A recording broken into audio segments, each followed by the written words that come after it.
following you around the world for 25 years, and like good wine, you just get better and better. How do you do it? How do you stay up there? I don't know, Ron, but I think my first medal in 1956 allowed me to relax in competition. I never, from that moment on, had to prove anything, so I could enjoy the sport, just as I enjoy the sport right now. I never had to set a world record, never had to win another gold medal, never had to win anything, okay, to continue to prove myself. And in enjoying anything, you can continue for a lot of years, and I'll be in it for another 40.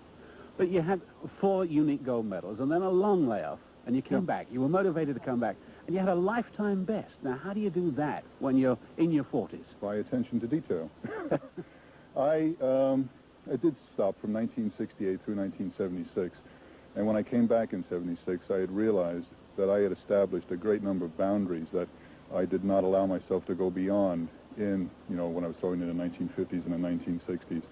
And these boundaries surrounded lifting, you know, the amount of weight that I could not lift, or the distance I could throw, or the amount of conditioning, perhaps. And once I broke through my first boundary, it allowed me to break through second and third boundaries and so on. And my progression has been one of finding all the weak links in the boundaries that I've set up, breaking through them, and moving forward. I've used some new techniques, you know, computer analysis of the throw, and dance experts, and you know, stop-action film, things that were not available in, you know, the early 50s and the ancient times in this sport, and they've helped me too a little bit. And you're stronger than you've ever been, surely. Oh yeah, much stronger. I think I'm lifting at levels now perhaps 30 or 40% above my best in 1968.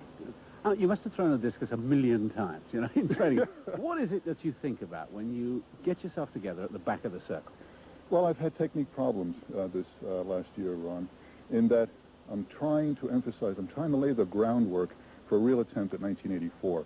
So I'm working on strength levels. And because I'm overly strong almost, I've had problems in the ring. And what I'm attempting to do is to come out of the back of the circle as evenly and as upright as possible. My problem has been I've been beginning to bend over. I'm dissipating a great deal of strength. So if I can stay upright and let my arm trail and don't pull with my left arm so far out and go in a position where I can reach a power position with arm back and pull with left arm so that thing sails, then I'll be okay. That's not been the case this year. We'll see tonight. Will you know it when you feel it? Oh, yes, yes. You can feel that, you know, you compress into the throw, and you know you have velocity behind it. Just let's see the discus in your hand. And you must lodge there fairly comfortably. Well, for 25 years it's lodged there fairly comfortably. Hopefully for at least another 25 years. Well, we'll be watching it very closely tonight, Al. Good to see you back. Good, thank you. Nice to talk to you again. The great man in third place as he goes into the circle for the third time, behind Art Burns of the United States and leader John Powell of the United States.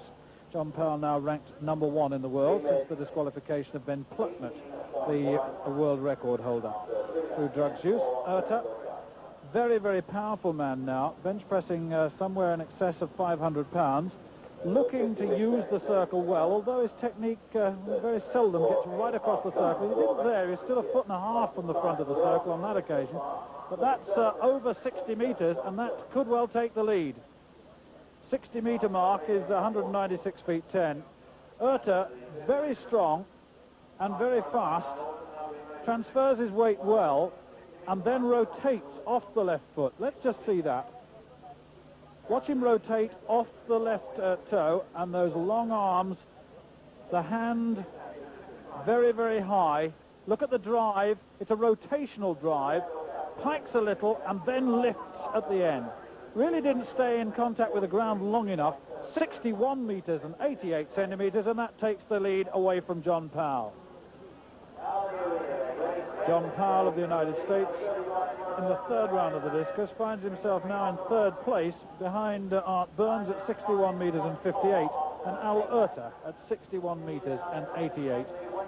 So it's a very tight competition indeed. Powell, who just a week ago set the United Kingdom all-comers record at 66 meters and 62.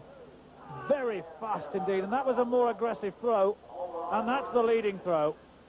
That's going to take the lead back again. And Powell just showing what a good competitor he is. The world's #1 now since the disqualification of Plucknett. And really, the discus world still reeling from that disqualification. It'll be very interesting to see what the IAAF do in terms of reinstatement of Plucknett, because athletes have been reinstated in the past just in time for major championships. We're very interested to see what happens there.